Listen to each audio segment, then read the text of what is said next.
And start the healing. WEFM is SVG. Activated mornings on WEFM 99.9 is on now.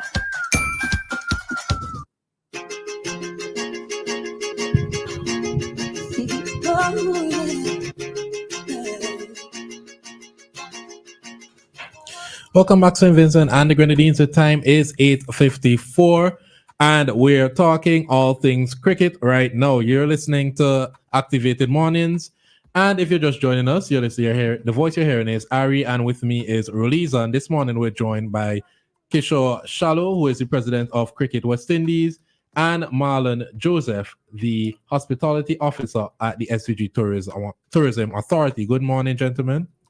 Good morning. Yes, good morning, Roleza and Ari.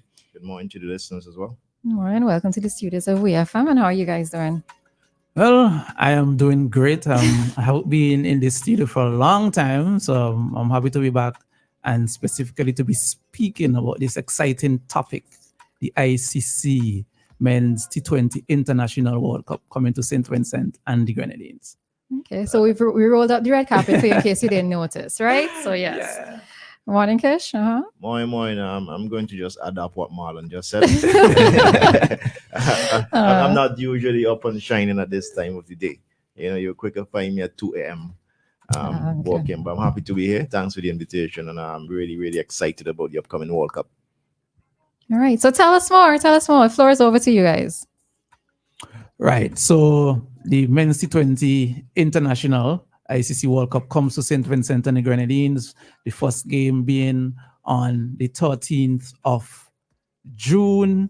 And we would be, well, first, let me talk about our role, because I'm here representing the St. Vincent and the Grenadines Tourism Authority. Mm-hmm. So we are a part of the local organizing committee, and we are responsible for marketing. So we're responsible for marketing the tournament here in St. Vincent and the Grenadines, and it fits quite easily into our mandate as the agency responsible for marketing St. Vincent and the Grenadines as a tourism destination. And of course, with such an exciting and huge event as the ICC Men's T20 International Cricket World Cup is, this is certainly an important opportunity for us as not only just as a country and as a nation, but as a tourism destination to leverage the type of visibility that we're going to get from this tournament. So we are extremely happy to be on board with this initiative. So, as I said, I don't know if Kish wants to speak specifically to the games. I can do that. I can talk about the games that we have coming up and the days. I can do that, right? So let me just go through the itinerary. So the first game would be Bangladesh, would be on Thursday, the 13th of June from 10 a.m. That would be Bangladesh versus the Netherlands. That would be one of the group games. And then we have on Friday, the 14th of June, and check the time, 7:30 p.m. So that will be cricket under lights for the first time on the Arnisville playing field, right? And for that game, it will be Nepal versus South Africa. And then on Sunday, the 16th of June, we have, no, I think there's a repetition there. I think there's an error there on this itinerary. And we have, because we also be having the Super 8 games on the 22nd, the winner of Group C versus second place in Group B. Question: what are you seeing for Sunday, the 16th? For Sunday, the 16th, Nepal versus South Africa. No, okay, Bangladesh. It's Bangladesh. Yes, it's Bangladesh. So it's Bangladesh versus South Africa. No, Bangladesh versus Nepal. Yeah. Right, Bangladesh versus Nepal. Right, and I know people are excited about, because of course, it's the West Indies and we're hosting the World Cup, and people are anticipating and expecting for West Indies to be playing here. There's a possibility that could happen, because if we hope that West Indies can win their group in Group C. And if so, then they would play in the Super 8 at Arnisvale as winners of one of the groups, right? So the first Super 8 game will be the winner of Group C versus the second place in Group B. And then on the 24th of June, we would have the winner of Group B versus second place Group D. Okay. On the website it says we're doing of C1 Group C and versus D2. So I don't know if there's an error here or from what you're reading. I think what you will find, and I have the pictures here. Sorry, but listen, it's going to be 5 very exciting matches at Arnisvale for the World Cup, right? The opportunity brings tremendous opportunities to the Caribbean and to St. Vincent and Grenadines. So far, ticket sales, I mean, they've been going. In fact, I think just to give you the exact figure so far, we have sold 80,331 tickets as of yesterday, right? Some matches are already sold out. There's great interest all around for the preliminary matches, even in some of the neutral matches. I mean, we consider the neutral matches to be like a Bangladesh versus Nepal. Even those, the interest we have seen for those games are really encouraging. At Arnisvale playing field, because of there's a transformation taking place there, in that you would have seen recently, I think the Prime Minister was on a tour, and swimming pools are actually being installed there, right? So it's going to be the first time ever at Arnisvale where for any activity really, you have a swimming pool at the venue. Also, what we have as a unique feature at Arnisvale playing field is the backdrop, that Grenadines, that shot of Beckway. So you could imagine swimming pools in front of Beckway on TV and just being there for the experience. We have known to have the best party stand in the entire world. And I'm sure that this time the party stand that is going to be there is going to be an exceptional experience. So we're looking forward to that. Like I said, the interest is really high so far for not only party stand, but for the other stands, including hospitality. And I have absolutely no doubt, no reservation in my mind at this point that come June 13 for the first match, that Arnisvale is going to be sold out.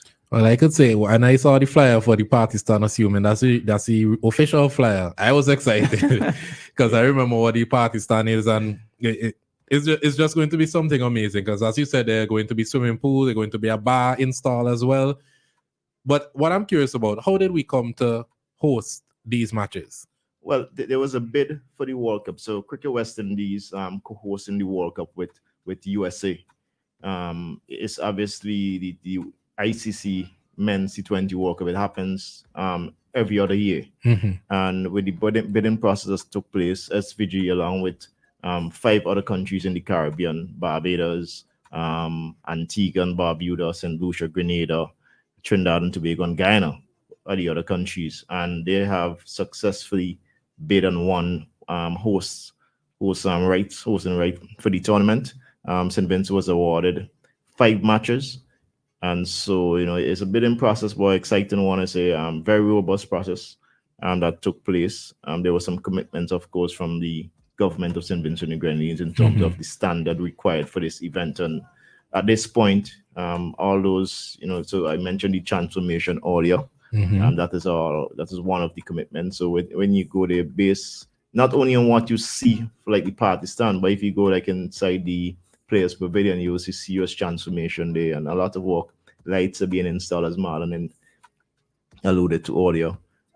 New electronic scoreboard, and so these are the kind of standard that were committed earlier and are being delivered currently. So progress, there have been significant progress so far in terms of the work. I think that we probably have some day and night activities out there in the coming weeks to complete the transformation, but no doubt by the 1st of June, the latest, we'll have a brand new Arnisvale pretty much. All right. So I have you spoke about some of the events already being sold out. Now I know that has been since we kind of last minute, right? With many things. Where are tickets being purchased? Because I know that in the past tickets would have been physical, But where are tickets being purchased, and what is your advice to persons at this time if they wish to attend? Yes, initial access for tickets has been online. However, we know our culture. We know people like to have that physical ticket in their hand. Wait until a few weeks before. The box office is being opened in St. Vincent, Kingston, May the 2nd. Okay.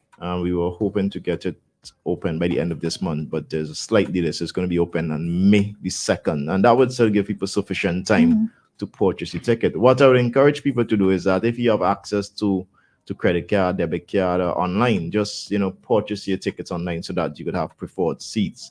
And as I said, there are visitors who will be traveling. One of the advantages of this tournament, as you would imagine, is that there are going to be quite a few tourists coming into the country. So Marlon and his team will be quite excited about that.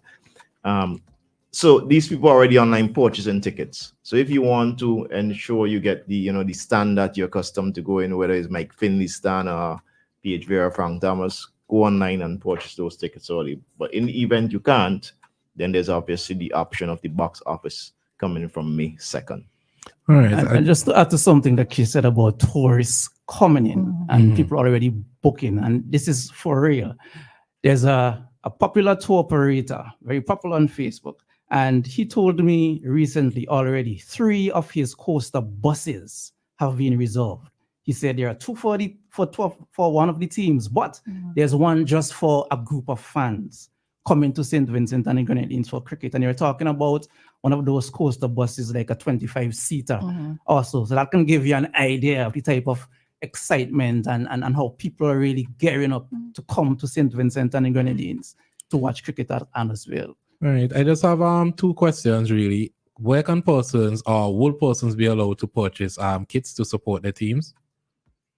Yeah, ICC will be making those available. So you could go, all the countries will have their websites. You can go and purchase the kits on the website, including Cricket West Indies. You can go to our website, windyscricket.com. But I imagine that at the venues throughout the Caribbean, you will find also those gears are there for purchase. Okay. And as it relates to ticket prices, I noticed that tickets range from $6 US all the way to $105 US is the price for a match in Trinidad and Tobago.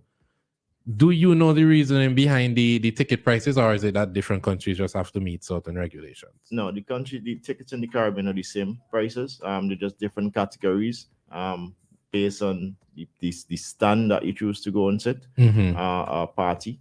Also the type of match. So a neutral game, like I mentioned earlier, Bangladesh in St. Vincent and the Grenadines will be different from, let's say, a West Indies versus New Zealand match. Okay. Right? I'm Because understanding. of the interest and the time of the day also. Okay. There's some morning matches, so there's some matches starting at 10:30 a.m. There's some starting at 7 p.m. and there's some starting at 8:30 p.m. Right. Okay. you So have like some people have different to put in for categories. time off early. Yeah, Those for the day matches? For the day matches. But- I won't be surprised if employers are a little bit just lapse Put in for the day off, Yeah, right? yeah, Now we do the yeah, thing yeah. correct. Put in for the day off, right? Yeah. All right. Now, from the tourism standpoint, right, Marlon? Because of course I am all excited about these things. What are some of the spill-off effects? Yes, I'm happy to have the matches coming here, Kish, but what are some of the spill-off effects from the country from a national standpoint? Okay, so first let us talk about the visibility. Now, the T20 cricket, cricket is becoming increasingly more global. And for instance, recently in South Africa, we saw the biggest men's ODI World Cup ever in South Africa, 2023, where they had over a trillion in terms of views online, right? There were about 29 million people who saw the final live. So cricket is becoming increasingly global, and we're seeing it with the composition of the teams that will be taking part in this T20 World Cup. And T20 cricket is one of the most exciting formats of the game and has been one of the reasons, in my opinion, why cricket has been becoming more and more global. So when you think of us as a destination being a part of this global spectrum St. Vincent, World Cup cricket, all eyes focused there. So that visibility, first of all, for St. Vincent and the Grenadines as a tourism brand. But apart from that, let us look at what we can refer to as the tangible benefits. Rooms being filled. Kish mentioned about how tickets are going like crazy. Games are already sold out when they come. Where are they staying? They're overnighting here in St. Vincent and in Grenadines. So accommodations and incident, well, I shouldn't say coincidentally, because I think this was all strategic and now this is happening at a time when we're seeing an uptick in terms of the number of accommodations in St. Vincent and the Grenadines. There are more rooms added. So this certainly helped, I am sure, in our bid to host those games, having that expansion in terms of accommodation. But also, and I mentioned a while ago about an operator who I know, buses already fully booked out, not only by teams, but by groups that are traveling here for cricket, because this is what T20 cricket we know is. It is festive, it is celebratory, and the West Indies in general, from since I know myself following cricket in the 1990s, we have always been known for having that exuberance and creating that atmosphere at a cricket match. And I can foresee that translating to Arnesville playing field for this World Cup. And something I want to put in here, because I think it is important, the trophy tour, right? The actual trophy for which these 20 teams will be competing is going to come to St. Vincent and the Grenadines on a trophy tour, the 16th and 17th of May. So I want the public to look out for this. We have submitted a proposal to ICC in terms of the activities that we have planned for the trophy tour. And so I don't want to go into too much detail as yet, but only to say that the activities are designed to facilitate maximum fan engagement, because we know in the final, as West Indians, we will be very happy to see the West Indian players with their hands on that ICC Men's T20 cricket trophy. But if that aspiration fails us, at least as Vincentians, we can say, well, I had my small intimate moment with the trophy. So we'll be in areas with heavy pedestrian traffic. We're hoping to go to iconic tourism sites. So I'm just urging the public to look forward for that upcoming from the 16th and 17th of May, the trophy tour here in St. Vincent and the Grenadines. That is the next big thing as it relates to the ICC Cricket World Cup and its preparations here in St. Vincent and the Grenadines. So the time is 9:11, soon to be 9:12. If you could quickly say anything that you needed to get out before the interview comes to an end. Well, we'll be back and you'll be certainly be hearing from us throughout the next few weeks. But again, purchase your tickets online, or if you have to wait because of access, on May the 2nd, the box office will be open in Kingston and people will be able to get their tickets then. But it's really, things are shaping up well. Again, 5 exciting matches we expect at Arnesville. Some matches are sold out, not necessarily those in St. Vincent just yet, but I imagine it won't be too long from now. So get those tickets.